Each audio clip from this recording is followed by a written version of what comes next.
नमस्कार सांग मैंने जय जगन्नाथ पुणी थे समस्त को स्वागत मो यूट्यूब चैनल को।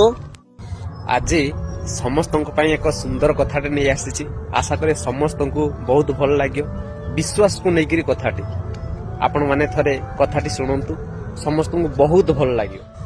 हाँ सांग मैंने विश्वास विश्वास आजिका समाज रे एक खेलना सदृश साजी सारी कहीं कहीं तो आमर से निस्वार्थ भरा विश्वास को आमर दुर्बलता बोली भावी नियंती आउ अति सहजरे आमर से निष्कपट भरा विश्वास सहित छलना करी चली जा।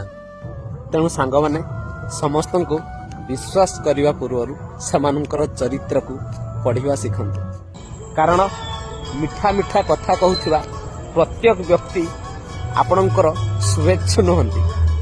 आपण मानक जीवन रे आपण मानक मानसिकता शांति अमूल्य अटे। तेणु सांग माने आपण विश्वास को आपण जीवन में सठिक व्यक्ति संचित रखते। आशा करे कथाटी समस्त को बहुत भल लगी। जदि भल लगी था ताहले निश्चित भाव में लाइक कमेंट शेयर करेंगे। हाँ सब्सक्राइब करने को जमा भूलें। आज एतिकी पुणी देखा आपण मान सहित नुआ वीडियो नुआ कथा नहीं रोची। जय जगन्नाथ राधे राधे।